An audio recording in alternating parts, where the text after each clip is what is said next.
Yasmin Gregory, so I can describe you as a prospective parliamentary candidate for Harlow in the Green Party.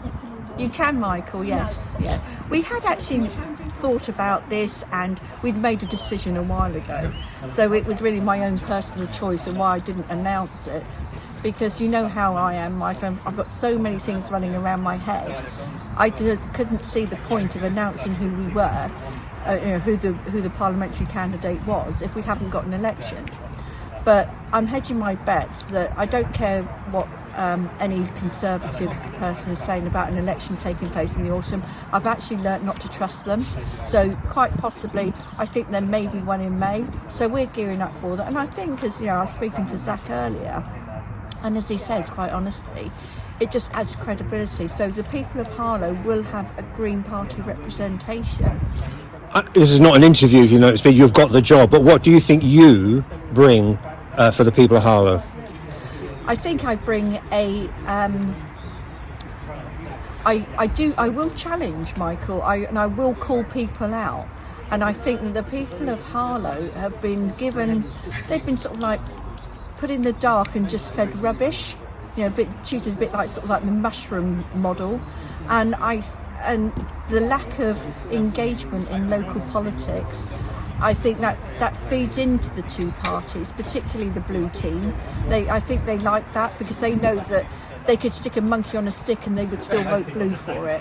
Whereas I'm saying to people, you realise this has an impact on you, even to the point of, and I am going to mention potholes, even down to potholes. I know that there's money out there, Michael, because I've done the research on it. And what people don't forget, we've got this cost of living crisis. You go over a pothole, you damage your car. Well, you could have your car so out, it's got to go to a garage. That's all cost. People haven't got resources anymore. You know, why should they dip into their savings? People haven't got savings now.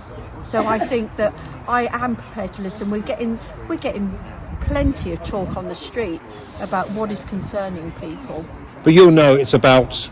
I was going to ask you the gauge success question, but you know it's about trying to get, even from sending as a local candidate, trying to get 300, 400 votes. But now as a general, you know, there are votes out there, but how are you going to capture those votes? I think hopefully by stirring up a lot of enthusiasm and saying to people, you know, this is your chance. You sit back and you will turn around over your Christmas dinner, you say you're not happy, but you haven't done anything about it. This is your chance to do something about it. So get out, use your vote. Because aren't green issues on our newspaper every day in many ways? I talked about the infrastructure, we're talking about east of Harlow, Gilston, a new tower block near the railway station, Latin Priory, Sumners. Every single day it's a green issue, isn't it? Yeah, it is, Michael. And if I didn't have to work and put food on my table, I could sit there and be like a full-time person. I don't have a team of people. You know, I know that our MP does have a team, and quite a few of these people have risen to like high appointments in local office. Excuse me. You've got like the Labour Party. They again have a whole wealth of, you know, they've got like money behind them as well. With the Green Party, we don't use dirty money. That's one thing, which is really down to our detriment at times. So I think it's just a wholesome, honest approach. And when you knock on doors here, again, I said this to Mr. Polanski, people say you're all the same. What's your response? We're not all the same. And that's quite obvious because I don't look like Robert Halfon. I don't act like Robert Halfon. Equally, Chris Vince, as nice as he is, we are dissimilar. We have got different values. Some are similar. I mean, I'm not going to deny that. And I think, if anything, what the Greens have done, we've taken over the social issues that the Labour have been quietly moving away from. You know, everybody's moving like one to the right, and we are here saying, no, we are standing here. And it's a big old constituency. So here we may be in Vicarage Wood in Stowe, but you've got Roydon, you've got Hatfield Heath, you've got Hatfield Broad Oak. Yeah, big old constituency, a lot of people to go and see. A lot of people to go and see, and isn't it funny how the boundary changes, and and a lot of the blue voters are out there.